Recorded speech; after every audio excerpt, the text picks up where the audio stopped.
Heyo everybody, Haku here with my review, re-review, whatever you want to call these for Magical Girl Raising Project or Mahou Shoujo Ikusei Keikaku. Volume 4? We're doing episodes this time around. I'm super excited because I said it in the last re-review, I got to the end of, Restart Volume 2 or Restart Part 2, and then I was like, I picked up the next book and I'm like, wow, Part 1 of Limited's looking kind of thick, and then I'm like, oh my god, I completely forgot we actually have episodes. So this video might be a little bit longer than the previous 3 because it is a little bit longer of a volume, and also because episodes is a 15-part, 15-chapter short story anthology featuring the characters from Unmarked and Restart.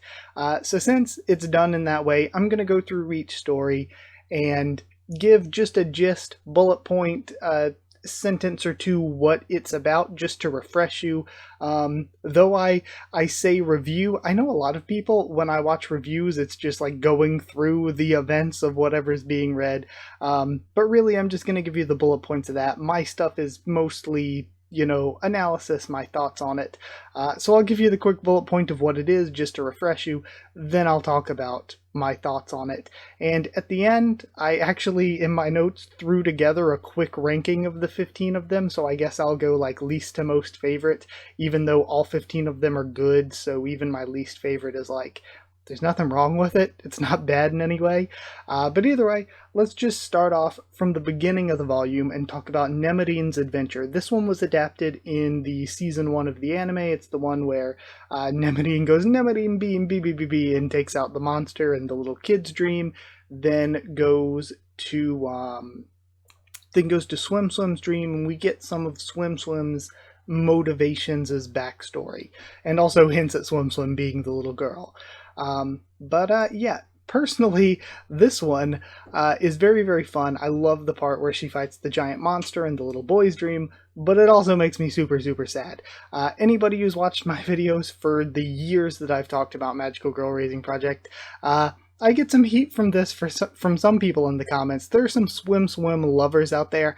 I'm not a Swim Swim fan. I'm not. I don't know. It's just all these other characters have done bad things, and a lot of people are like, come on, you have to give her a break. She doesn't exactly have high morality. She's like 5.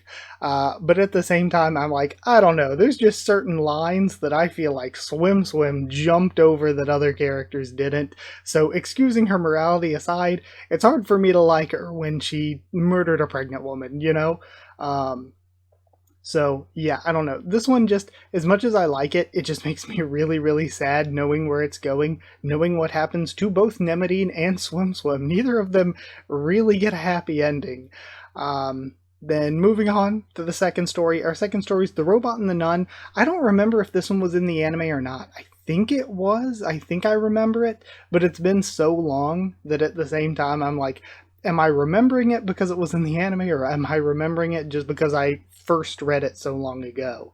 But it is the one where we get a little bit into Magicaloid 44's backstory, I think, and also we have her giving the items over, exchanging them for money from Sister Nana, because Sister Nana's trying to turn Weiss Winter Prison, or trying to turn Shizuku into Weiss Winter Prison, trying to make her a magical girl.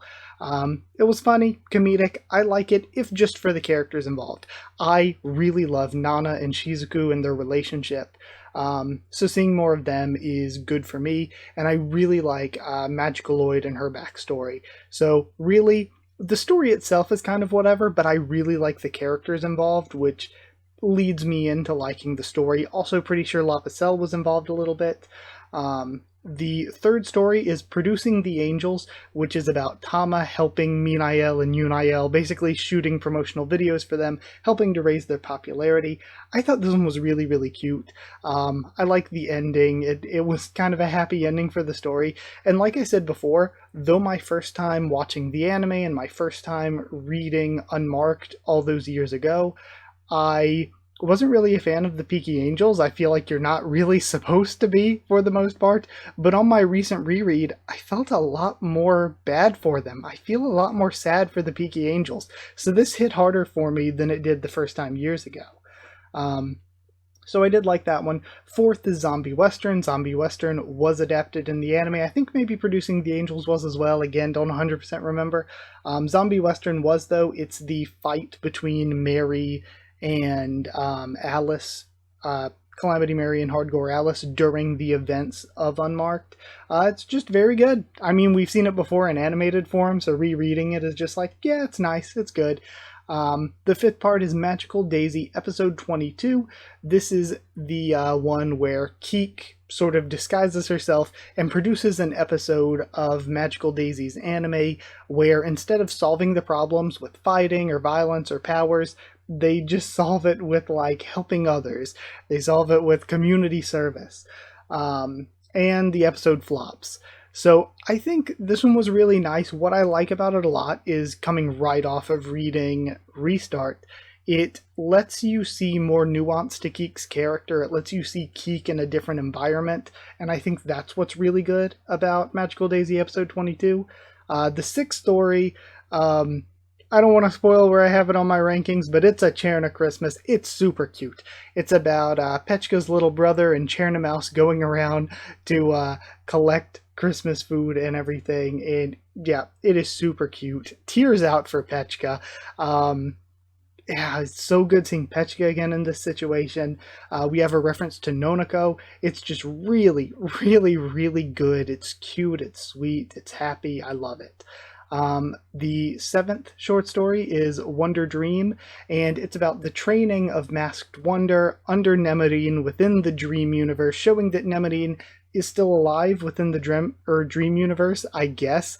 I guess she just gets to continue to live there. I don't know if her powers eventually run out, or if she can just jump from dream to dream, but if people's magical objects work after the character dies, then you would assume, okay, if magic still works after death, just let Nemarine be like, yeah, she lives on in people's dreams forever. Just let us have that.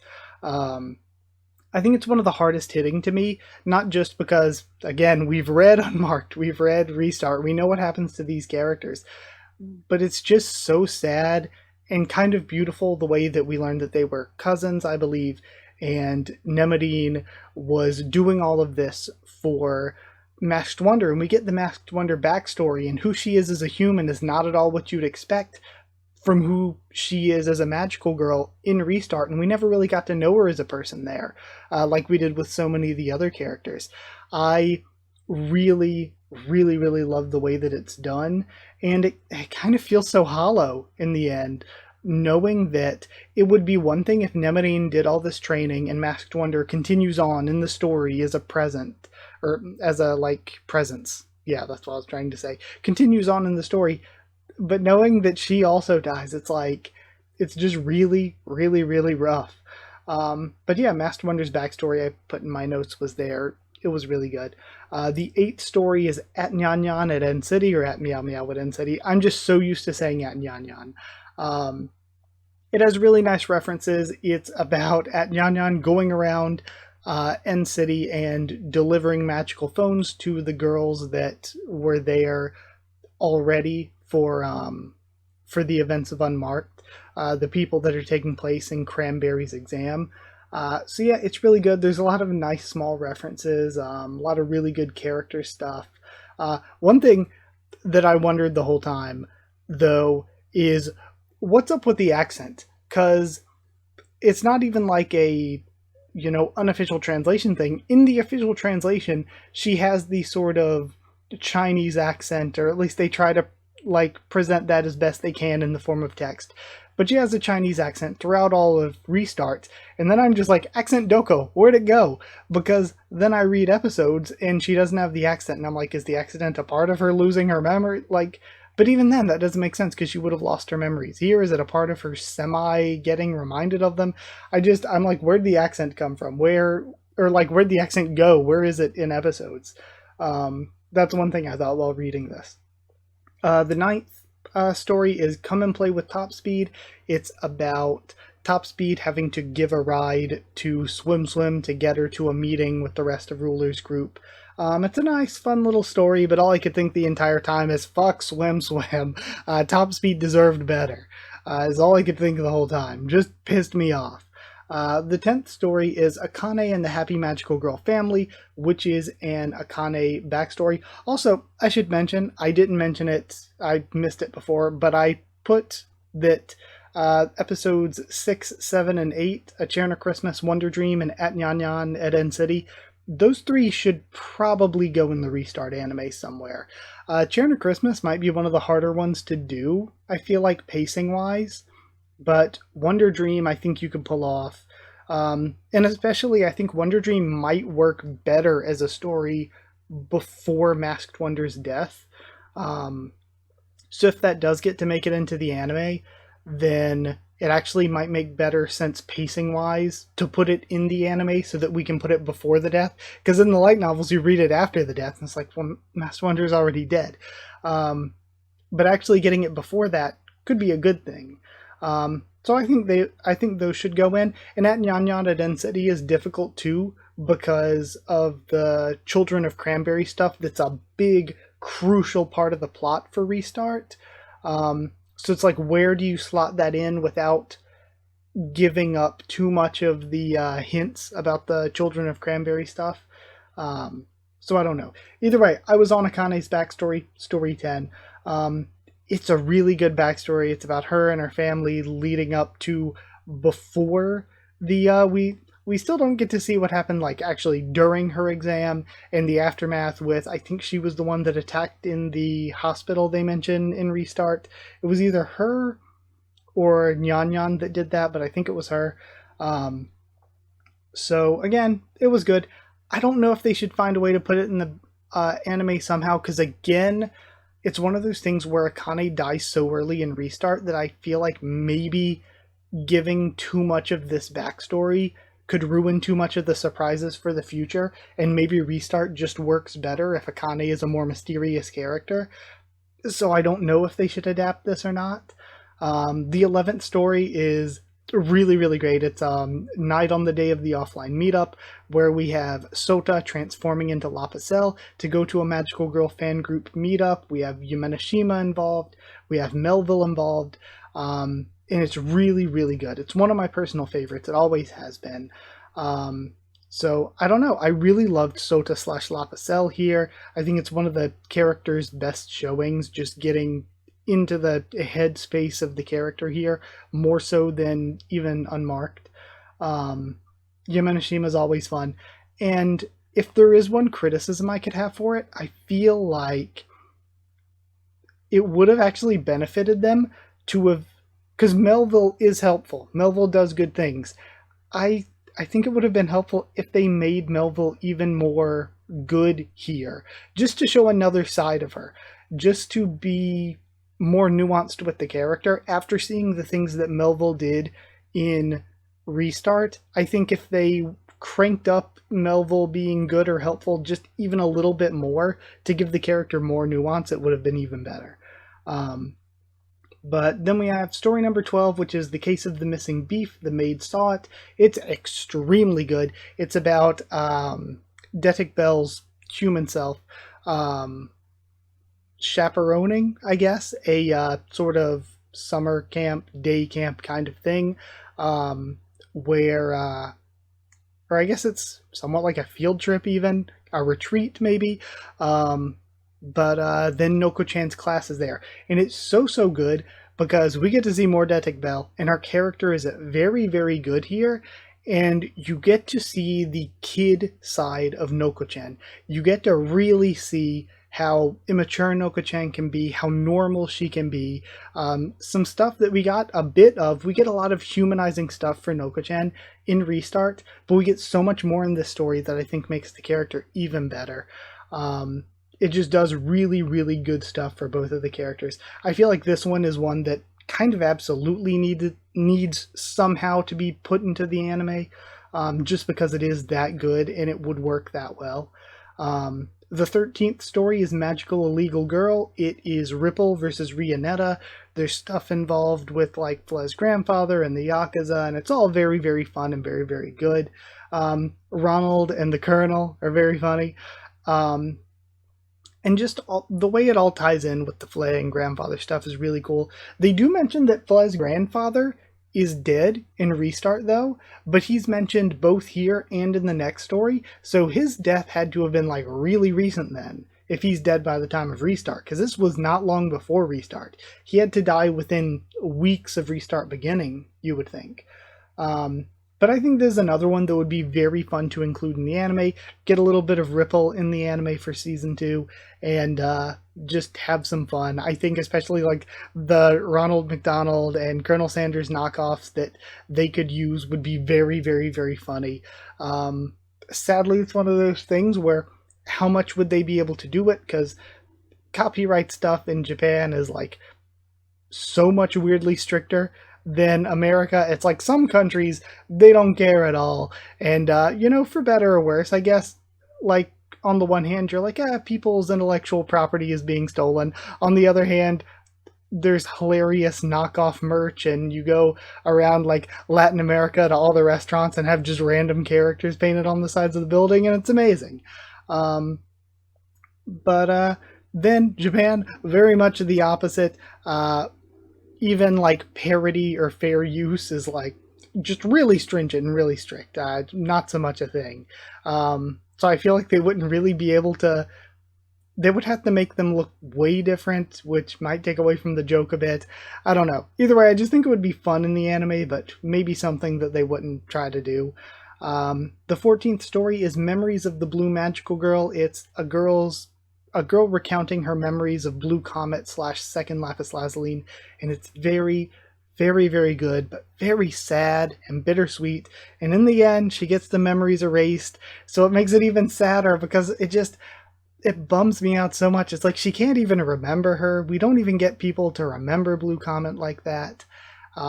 It's a bummer. It's a bummer. And it ties into the story before it in a really satisfying way with explaining why Rionetta was like, hey, I was screwed over. I didn't get paid for this. And like Flez's grandfather's organization is like, don't try to scam us. And we see that actually it was just a misunderstanding with the prize or whatever being the payment being taken by Blue Comet incidentally. And then the final story, a shorter one, is Clantail's Friends. Again, very, very good. It's Clantail and her sort of internal workings and her blooming friendship with Shadowgale, and I love it because I love Clantail, I love Shadowgale. I just want them to be okay. I'm happy with Clantail not showing up anymore. I just want her to be okay. Also, one of my favorite characters. It is interesting, it is cool how we delve into her psyche. It's almost a little disappointing that she's like, yeah, I don't really like animals that much. Everybody just thinks I do, and then she ends up with the animal powers. I think it would have been cuter if she was just like, oh yeah, I really friggin' like animals. I think that would have been even better. But that is it. That's all 15. Overall, I think Episodes is great. I love these short stories, and in the future, as I continue to reread and do these re-reviews, and then once I catch back up after doing these re-reviews, I'll go back to doing read-through videos. We're going to get to more Episodes volumes, and I can't wait to talk about them too, because the Episodes volumes are, to me, consistently some of the best. We get to build up these characters and tell the main stories with them, but then we get a break where things aren't so drastic, things aren't so sad all the time.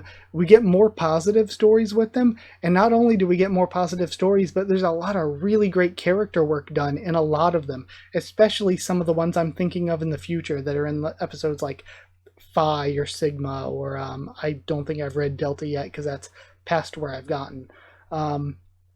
But there are just so many good ones coming in the future as well. So lastly, I said I'd run through some rankings really quick for them. So 15th place, last place for me is the first story, Nemorine's Adventure. It's good. It's just something that it's like, okay, I've already seen it in the anime. The first part's fun. The second part I'm not as big a fan of. Sorry. Geez, syntax. But yeah, I don't know. I guess that's my least favorite one. I like it a lot, so it feels awful to put it at the bottom because it does good character work. It has important stuff going on. It's fun, but I just think the others are even better. 14th place is the second story. I feel like the story is just generally get better as they go along. The second story, The Robot and the Nun, again, the story's kind of whatever. The part I like about it really is the characters. 13th is, what is this? The ninth story, Come and Play with Top Speed. Again, it's another one of those. It was kind of short, whatever. It wasn't too big on character stuff. I guess for Top Speed it was, but it mostly just made me like, screw Swim Swim, is what a lot of the story made me feel like. 12th place is Magical Daisy episode 22, which was the fifth story. It's something that I enjoy. I think it's a good look at the characters, but it's not the most exciting. It's not the most fun. 11th was At Nyanyada Den City, which was, what was out in the 8th story. Again, fun, neat story. I like seeing all the different characters, but not the funnest, not the most unique. 10th place, Producing the Angels, which was the third story. It's just very cute, very fun. It's a happy, light one. 9th place is the fourth story, Zombie Western. It's just a cool fight. Gives more insight into Calamity Mary's character. She's kind of a horrible person, but we all already knew that. 8th place is Akane and the Happy Magical Girl Family, the 10th story. It is it's sad, it's an Akane backstory, it's important for the character, but it, again, wasn't the absolute best of them, though again, we're getting high up. We're at 8th place in a list of things that I like all of them. 7th is Clantail's Friends, the 15th story. I love the characters involved in it. It's just kind of shorter, more simple. 6th place, Memories of the Blue Magical Girl, the 14th. Very, very good story. I feel like there's an even better Blue Comet episode that comes in one of the future volumes. But this one's really good, really fun. Just the ending really bums me out. 5th place, Wonder Dream, the 7th.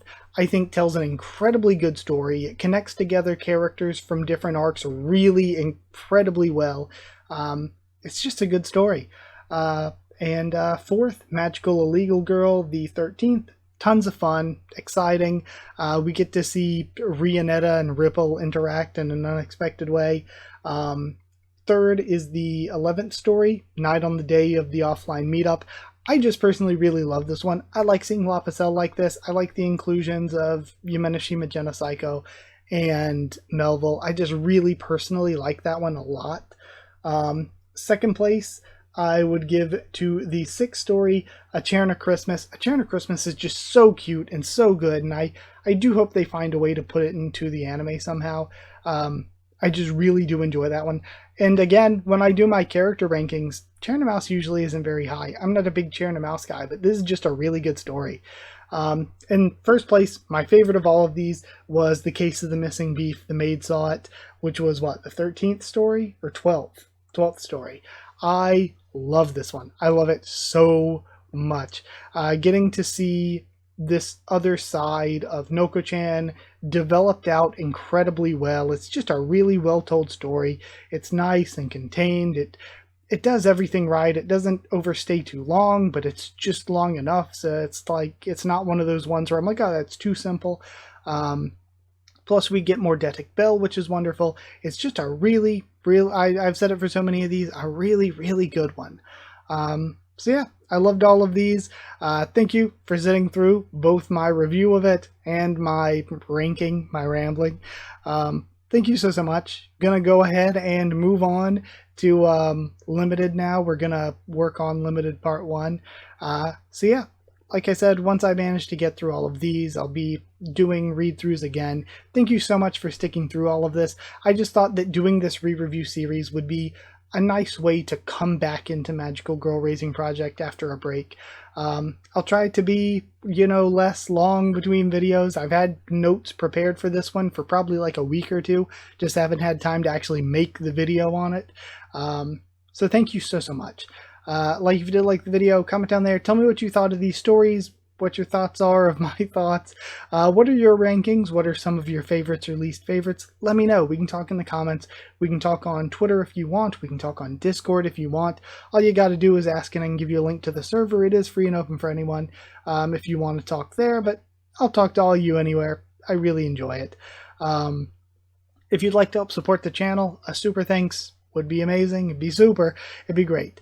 But if you want to get One Piece a bit earlier, earlier, or if you want to get a shout out at the end of every single video, then become a patron at patreon.com/aquaofthetubes, or a link will be in the description, or become a channel member just by hitting join down below.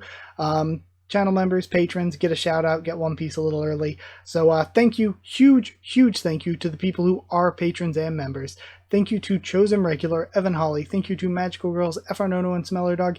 Thank you to Cherryton Student, David Langstaff. Thank you to Slayer Candidate, SG. And thank you to Pure Element, Pate Ardialo. Thank you all so much. And yeah, I suppose that's it. Thank you, and I'll see you all next time.